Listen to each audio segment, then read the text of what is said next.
Hi friends, Mickey Mankis here and welcome to Out the Back Door. Today I am making masala chai tea, so join me.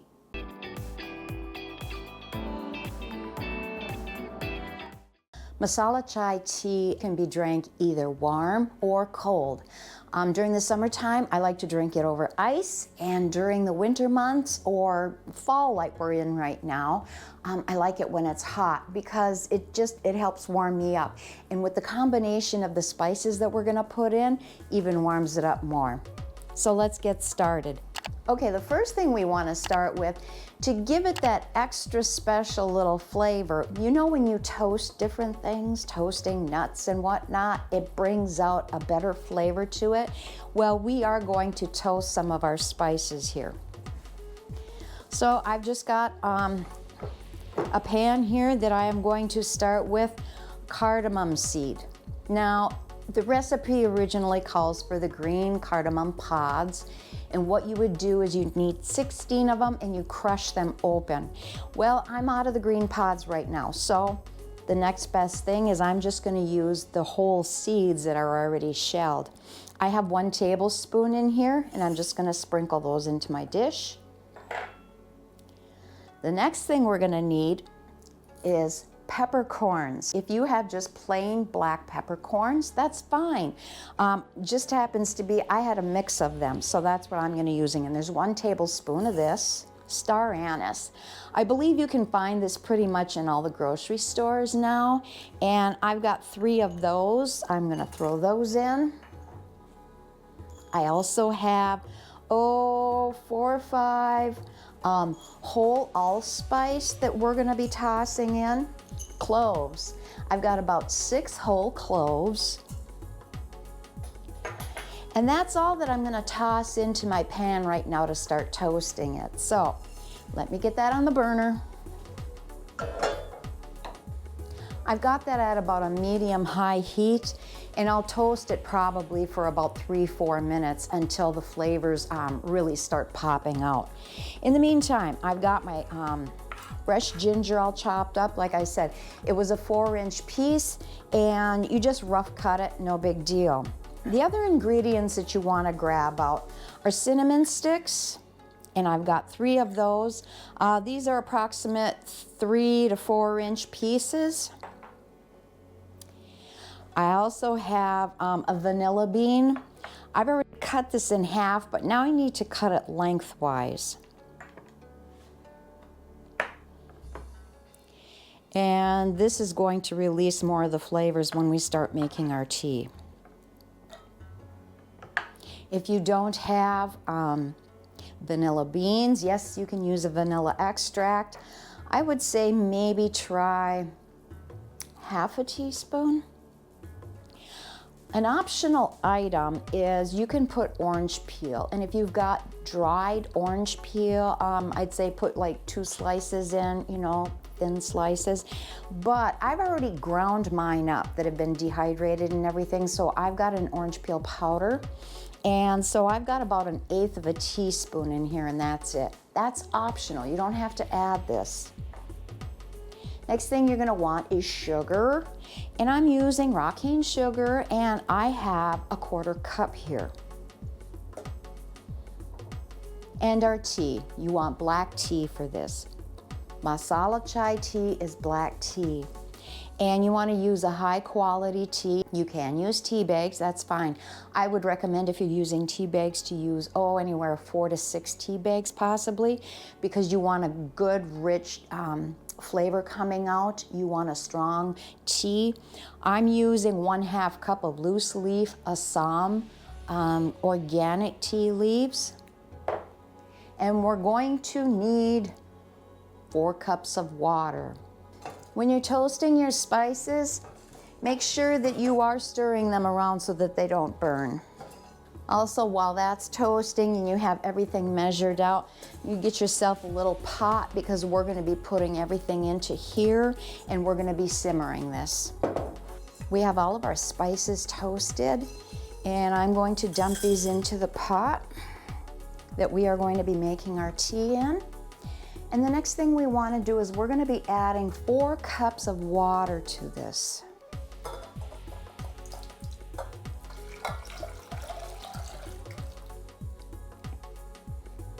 We have our toasted spices in there and the 4 cups of water. And now I'm gonna add the fresh ginger. Got like 1/8 of a teaspoon of dried orange peel that's ground up. I'm gonna sprinkle in there.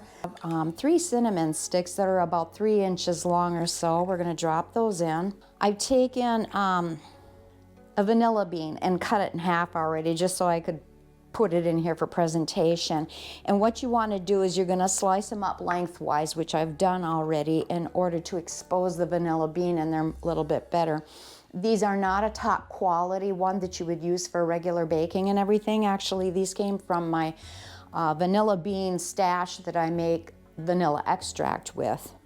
I'm putting 1/4 cup of raw cane sugar in. You can use brown sugar or honey if you'd like also. So we have all of our ingredients in our pot with the water right now, except for our tea leaves. We don't want to put our tea in yet. Okay, I've got my pot with everything in it except for the tea leaves. And what I'm going to do is I'm bringing this up to a boil on a medium-high heat, so it kind of raises up slowly. Once it comes to a boil, I'm going to cover it, and then I'm going to put it on for a simmer for 15 minutes. Masala chai tea is actually considered, it's known for hospitality. So this is an excellent beverage to serve when you do have guests come over. It's something a little more special, especially with all the spices that are in it, because it has such a warming property to it. The taste is warm and it's just soothing and comforting. So I do enjoy this, especially in the fall and the winter time, because when it's colder out, besides grabbing a cup of cocoa or coffee, tea, something like that, this is a little bit special and extra that I enjoy. The reason that we want to simmer our spices in the water for 15 minutes is because we want to pull out every bit of goodness and flavor out of each and every spice that we've got in there. One of the spices you do not want to omit is the cardamom. That is the star of the tea. That's what's going to be shining through on top. You're going to have that cardamom note in there. All right, the 15 minutes is up. Oh, that looks good in there. Oh, guess what? Should have used a hot pad. And the next thing we're gonna do is we're gonna add our tea to it. So if you're using tea bags, that's fine. Just set your tea bags in here to hang over. Otherwise, if you're using loose leaf tea, I'm just gonna sprinkle this in. I'm gonna mix this up a bit. I am gonna put the cover back on here, and I'm gonna set the timer for 10 minutes to steep. All right, our tea has steeped for 10 minutes. And now we're gonna strain it. I just took a measuring cup out right now because this is gonna be the easiest thing for me to pour into a container to store in the refrigerator. Whatever works for you, awesome. Now, we're not gonna get quite a quart worth of liquid because our spices and tea have sucked up, have rehydrated. Okay, I'm setting this up because I want it to look special, even if it's just for me. Don't you like to feel special? All right, so I have my latte cappuccino cup here.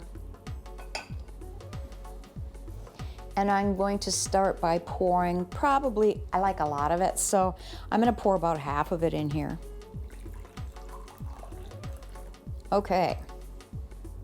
And the next thing I'm going to do is I like whole milk in mine. I say everything in moderation, but I like the flavor of the whole milk better. And I've had this sitting out for a little bit. If you have a frother or something, go ahead and froth this up if you'd like, but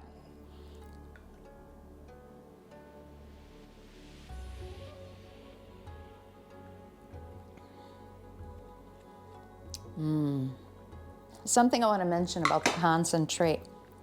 I am going to pour the rest of it into a jar here, and I'll put it in the refrigerator. If you like this well enough and you don't want to have to keep making this quite as often, what you can do is can it. I would suggest probably doing it in pint jars, and then you can water bath can it for 15 minutes. So if you've enjoyed this video, please consider subscribing, give me a thumbs up, and hit that notification bell. And if you have any comments or questions, please leave them below. So until next time, enjoy that chai, and God bless.